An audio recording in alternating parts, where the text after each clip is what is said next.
Et je vous représente Florian. Florian Ernotte, donc avocat au barreau de Liège, oui, mais surtout spécialisé, et aussi, pas surtout, en crypto et partenaire de B-Blockchain. Vous aviez envie de revenir sur la fameuse faillite. On en a déjà pas mal parlé autour de cette table ici dans ce studio, de la faillite de FTX. Ça a été une histoire à rebondissement avec, à certains moments même, des associations entre deux grands... Oui, un gros qui allait manger un plus petit. Un gros qui allait manger un plus petit. Enfin bon, on a eu toute une histoire qui a laissé tomber. Très honnête et peut-être pas tant que ça. Voilà. Ouais, voilà. Mais où en est-on avec tout ça et qu'est-ce qu'on se pose comme question ici du côté de l'Europe ? Alors, où est-ce qu'on en est ? Il y a un mandataire de justice qui a été désigné aux États-Unis et qui fait son travail dans le cadre de la liquidation des actifs de la société. Et ça, effectivement, on en a beaucoup parlé. Je pense que ce n'est pas le point intéressant aujourd'hui. Moi, ce que j'aimerais bien vous expliquer, c'est voir comment l'Europe se positionne par rapport à ce type de situation dans le futur, parce qu'il y a une réglementation qui s'appelle le règlement MiCA, un règlement européen qui va s'appliquer à tous les acteurs des cryptoactifs en Europe. On a un petit cocorico quand même, c'est que c'est une législation qui est assez complète et la première au niveau mondial qui va réguler de cette manière la crypto. Donc ça, je pense que c'est quand même quelque chose d'intéressant à souligner. Pour le consommateur, c'est intéressant, évidemment. Tout à fait, parce qu'aujourd'hui, on est dans un régime à géométrie variable dans chacun des pays, avec des régimes en Belgique, en France, au Luxembourg, etc., etc. Et donc, il y a des agréments qui sont donnés par des autorités de marché.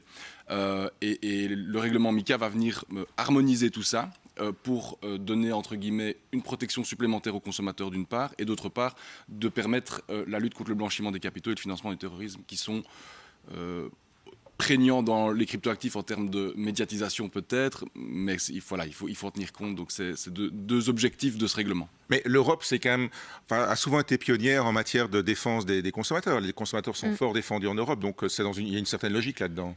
Oui, tout à fait. Et c'est un objectif, je pense, qui est louable et justifié parce qu'aujourd'hui, la crypto a une réputation de manière générale un peu particulière. Vous voulez dire volatile ou... Mais il y a beaucoup d'arnaques, mais c'est un marché très jeune, donc je veux dire... C'est basé un peu sur rien, quoi. C'est un Far West, quoi. Oui, en fait, la crypto... Si vraiment on réfléchit à la chose, c'est vrai que... Je ne suis pas certain qu'on ait eu le temps de discuter sur ce point-là, mais d'accord, c'est une critique que j'entends, et je pense que ceux qui veulent creuser le point se renseignent et verront qu'il y a de la nuance à avoir. Mais par contre, oui, au niveau protection du consommateur, ça va surtout aussi favoriser l'adoption du consommateur d'une part, mais aussi des entreprises traditionnelles.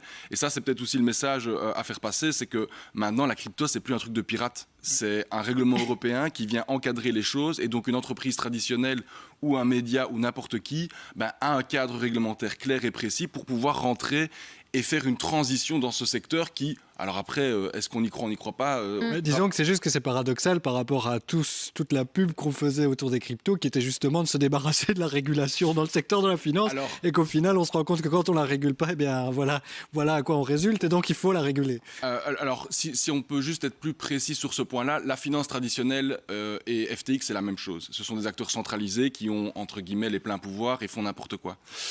Et pour monsieur et madame tout le monde, pour rentrer dans la crypto, il faut passer par ce type de plateforme pour pouvoir acheter de la crypto ou en recevoir, etc., etc.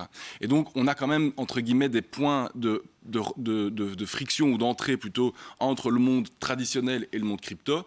Et évidemment, ces points d'intermédiation doivent être régulés. Donc, c'est pas vraiment se débarrasser de la régulation ou revenir avec de la régulation, c'est vraiment réguler dans un cadre spécifique. Après, autour de la crypto, il y a plein d'autres choses. Et FTX, c'est une plateforme de crypto, il en existe des dizaines d'autres, et il y en a même qui existent de manière autonome, grâce à du code informatique. C'est ça la beauté de la blockchain, c'est que grâce à du code informatique, on a vraiment décentralisé des pratiques bancaires traditionnelles. Je prends le protocole AV, c'est un protocole de prêt et d'échange.